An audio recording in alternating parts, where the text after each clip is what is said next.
But I'm very much, about water and the river and all that. So we get a call, gets called, and a human arm washes up in Lockport, Kentucky, in Henry County at lock number 2.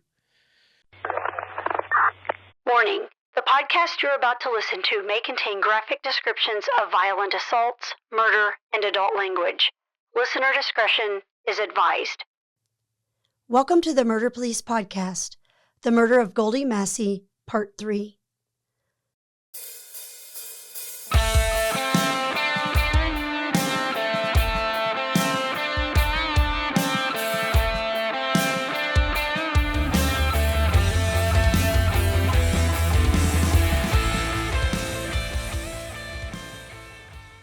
Why did you say that? I was like, Schoon, there's no carpet in that front room of that apartment. Oh.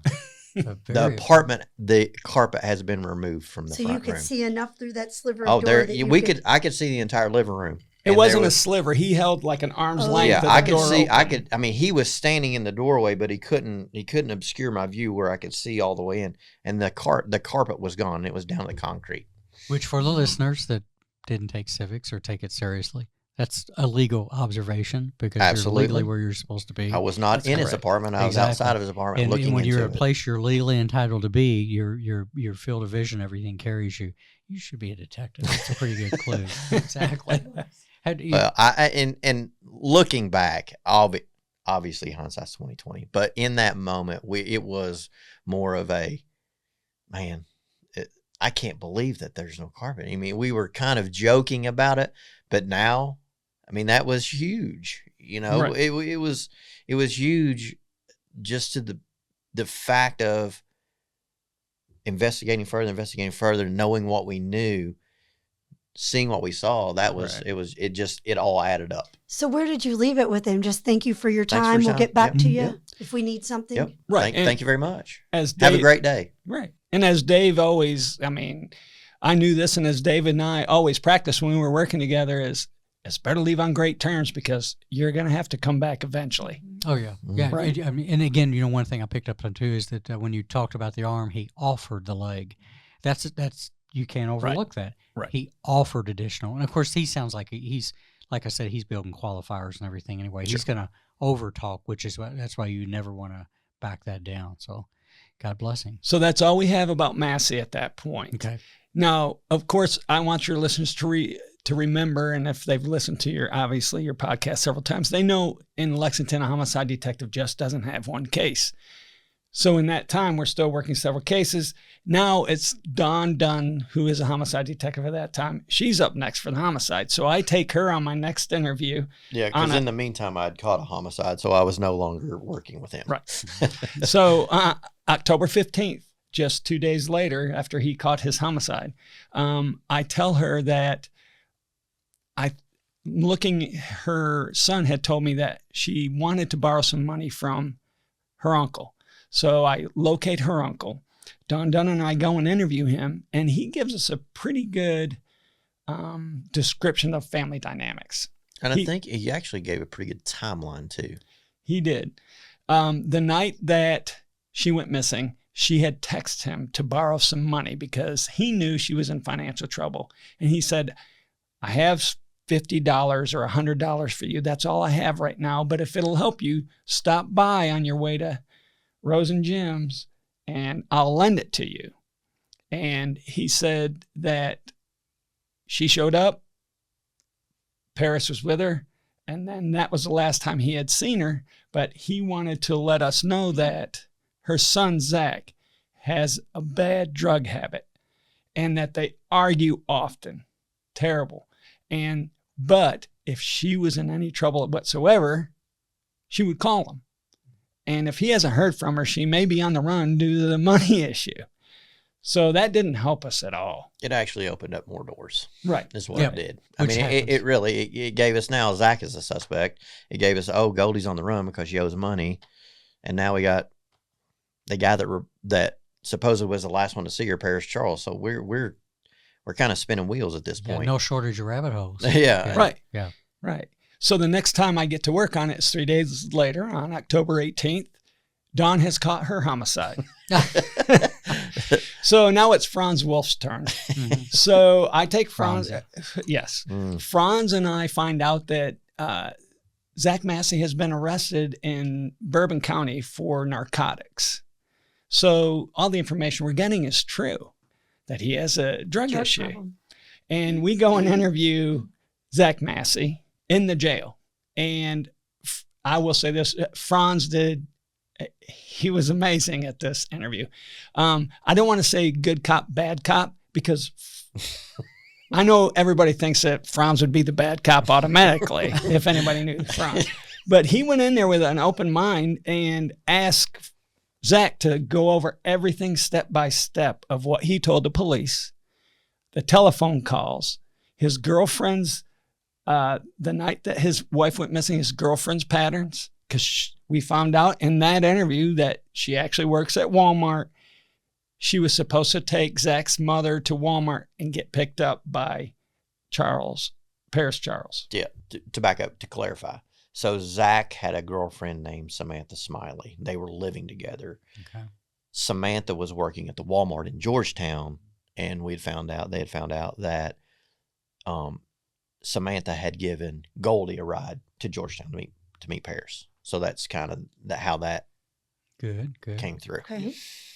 And that interview in when Franz and Chris talked to him while he was in custody. So they got a lot of clarification on that, and especially knowing that we knew that she had been taken somewhere by another person. That was big, and creating, and you know as well as I do, and I'm sure that over this thing, timelines are essential, and knowing where people are, not just working backwards, but working from the point where you can get a good starting point forward to where you've last seen that person. And now you have another person. Correct.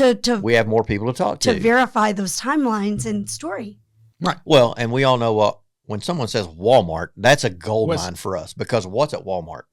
Cameras. Yeah. So I mean, that when we hear those terms in places where we know that are in public that have cameras, it just, for us, makes it that much easier, because then we can confirm what people are telling us. So. Right. During that interview with Franz, we find out that Zach has given all of Goldie's property to her sister, including her computer, all her clothes, everything that was in his apartment, because remember, Goldie was evicted from her apartment. She moved in with Zach and his girlfriend, Samantha Smiley. In Cynthiana. And that's a key, because remember Cynthiana, because we'll get into that in a minute, and it's pivotal. And remember, Paris said, I picked her up in Cynthiana. So now who are you believing, right? So now I'm losing hair, and I don't have a lot to lose. No, be very careful. Yeah.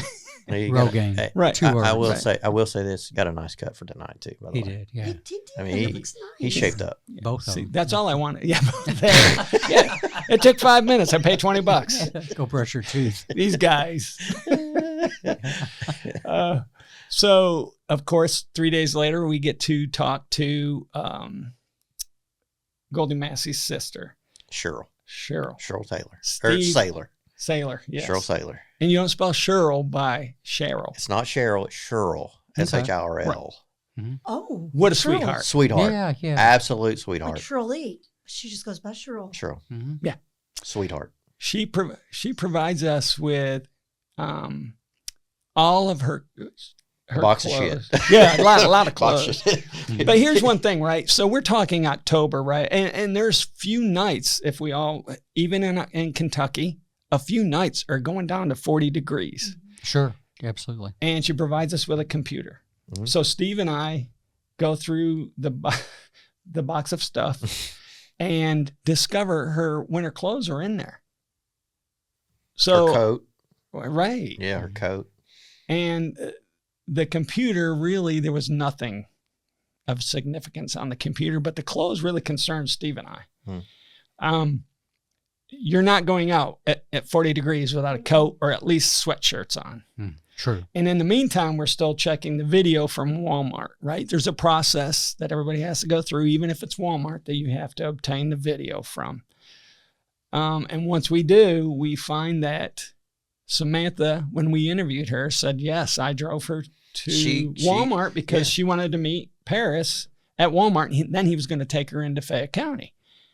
And sure enough, she was waiting outside of the Walmart, and you see a vehicle come and pick her up. A van, right. Not a white wall panel serial killer van, but a van, a carpenter's van, I would say, a maintenance guy's van. Picks her up, and you see them pull out and go towards Fayette County. So you anchored the timeline, and you get a new piece of information. And you validated the story. Yeah. Correct. We validated Zach's story. Right. Zach's story. That's correct. And Samantha's story. Yes. So after we interview Zach on the 20th, on the 21st, very next day, I would say this is between the timeline, between all the interviews that we've done, we have enough for a search warrant for Goldia Massey's phone and Paris's phone. We can do exigent circumstances legally on those two phones. We can't go with Zach's phone because we don't have enough to say he was the last person to see her, right? And you need that for a search warrant. So we did do a search warrant on those phone records. Where was Goldie's? You didn't see, you just did it on her record. You didn't physically ever find her phone, or did you find her phone? We don't know where Goldie is at this point. Right. Well, Goldie might be a unicorn at this point for as far as Steve. No phone in the box of winter clothes. But what we did have, what was most important that really got us to that search warrant was Paris Charles and Goldia Massey in a van at Walmart in Georgetown at this time. And that was shortly before he supposedly took her to her old Range Court. residence. Correct. So that was the basis of the exigency of getting that search warrant for cell records. So you felt like there was a clear contradiction with his statement that you Absolutely. felt great. Okay, good. Right. Yeah. I think we have enough at that point for a judge to sign off. You'd have to have a good. Right. And we don't know, is she still alive? Is he keeping her in his dungeon at his house because he wouldn't let us in, right? Mm-hmm. And so it's what a common person would believe is how you get those search warrants, right? So and that's what it showed. And also to go along with that with an exigent, we're not getting like historical data and things that we're not getting call history data. We're just asking phone. Where's the phone at? That's all that we're just asking for, locations of that phone in a certain time frame. Right. So we're not saying, hey, who did she call? Who did he call? We're just asking where was the phone between this time and that time.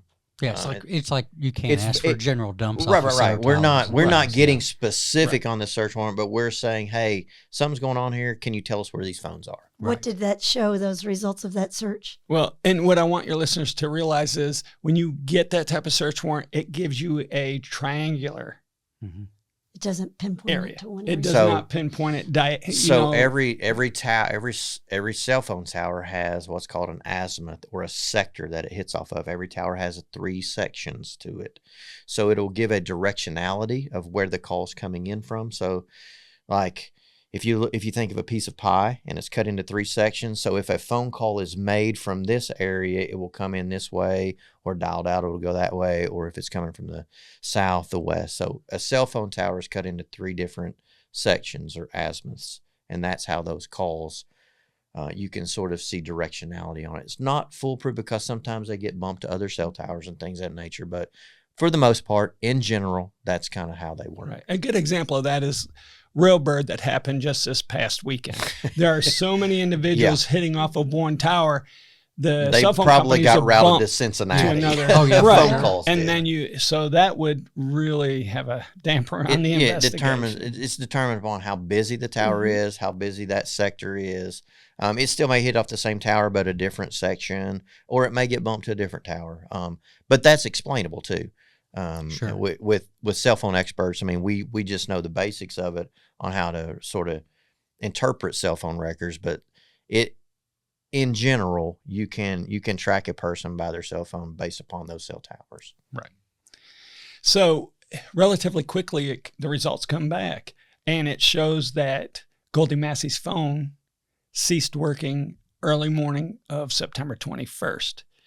More importantly, now we have all our listeners thinking that Paris Charles has done this, because more importantly, his phone was in the same exact location as her phone, but his phone remained working after the same hours on Interesting. September 21st. Right. But who do we still have in the picture? We have the people that she embezzled money. We have her son, who's a drug addict, who she actually got addicted to drugs. And we also had the fact that she could just turn her phone off and take off. Right. Because she doesn't. It's always there. Yeah, Right. I mean, She doesn't want to. She doesn't want to deal with the people she owes the money to. Right. Exactly. So everything's still on the table. And Sure. we get these cell phones, but is it another little tick mark? Maybe. We'll see. Yeah, You so know, you're starting to the look at- phones are together. You know, they're traveling the same path. We know they left together from the Walmart, right? We saw them. We saw him pick her up at Walmart. They left together. We're seeing that travel from Georgetown to Rose and Jim's, around New Circle, and then Goldie's phone goes off, but his stays on. Yeah, you're working towards circumstantial stuff really Sure. at a Right. good Sure, pace. but everything's still on the board. Oh, yeah. Right. And to make things worse, once Zach Massey gets arrested, Samantha Smiley gets moved out of government housing. So we just hear that late. So we also, during the investigations, you have to have more than just word of mouth. So if somebody moves out, what's the best determination of if they can tell there was issues? And I'll jump ahead and I'll let the listeners think about this. And I'll tell you what Steve and I did to determine whether Zach and Samantha had anything to do with this. While he was in jail, we just followed up on certain things. And I'll let the listeners think about what they would do to find that answer. Oh, yeah, please. Yeah. So in the meantime, we have a huge thing happen on October 24th. I'll let Steve explain that. Because did you receive the call or did I? I think you did, but I mean, I remember it. And, So these are and normal calls for me. So what you have to understand is I live on the river in Fayette County, right? So I'm like a river rat. In a van down by the river. Well, I have property on the river, but I'm not that guy. Okay. But I'm very much, about water and the river and all that. So we get a call, gets called, and a human arm washes up in Lockport, Kentucky, in Henry County at lock number 2. So How far that just roughly I think might that be? I think by river, and again, me maybe the river guy. Yeah. This is I think exactly it's like what he told me the night I got that call. I think by the river. 119 miles. And what I did as I went, and I will tell you, I went back because USGS has a site where you can go back in years and see flood. You can see how the river runs, right? So you can tell when it was flooded and when it was at flood stage and when it was. So it was. I did that, but yeah, that arm washed up 119 miles down by river, not as a crow flies, but by river, 119 miles from the bridge at Clay's Ferry. Wow. So like a fisherman finds it or something? Yes. Did it have to do any locks or dams or anything? It was found below the lock there in Okay. Lockport Gotcha. at lock number 2. You can't leave it alone. It's still in your blood, isn't it? Oh, yeah. So I'm they a so river guy, too. so they find an love it. arm, right? I mean, they don't know anything about missing persons in Lexington. I mean, No. it's just it's just an arm. Well, let's take it a step further. Since we're talking about river stuff and water and body parts, that's not uncommon. No. And, I grew up in Louisville on the Ohio River, and one of the most common things is finding a shoe on a beach with foot bones still in the toe region. Sure. Maybe somebody with the news will do a story on that one day and scare everybody, but there are people falling off boats and jumping off bridges and drowning all the time that we never find. So, as talking about the Kentucky River, let's talk about before I retired, the cars that we pulled out Oh yeah. and found those human remains from probably back, I guess, in the 70s. And it was some bones in a woman's stocking slinging from the rearview mirror. In a knit stocking. I remember that. We were down there. Yeah, because I remember Franz was joking about not having anything to do, and I said, if we pull something out of this river, it's yours. Yeah. By then I was joking too, Yeah. and I got a call. But so, going back to it it is important to go by the river miles because that's the distance traveled if you find that out. And then again, human remains washing up or being found in bodies of water, not that unusual at all. If you'd stuck with fish and wildlife, you'd have dealt with that a whole lot. There you go. Yeah. But we so we got a left arm. It was severed.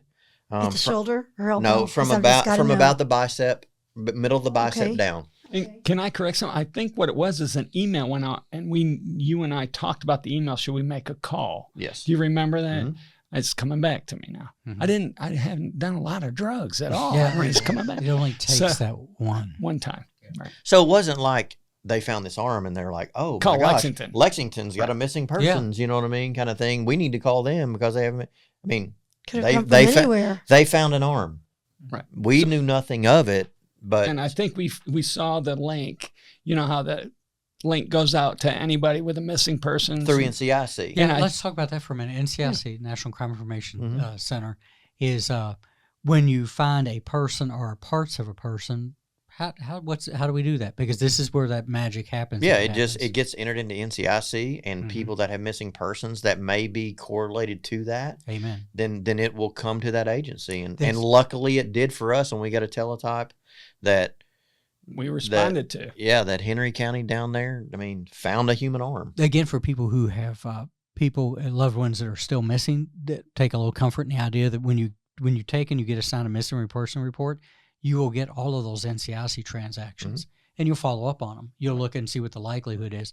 But it was kind of a regular thing, maybe a couple of times a week sometimes, or a couple of times a month, to get an NCIC transaction where they said, we have your missing person. We have this body part that we believe could possibly. Yep. And it's a way out there, but it's done they're going to err on the side of caution on going way out there than missing it.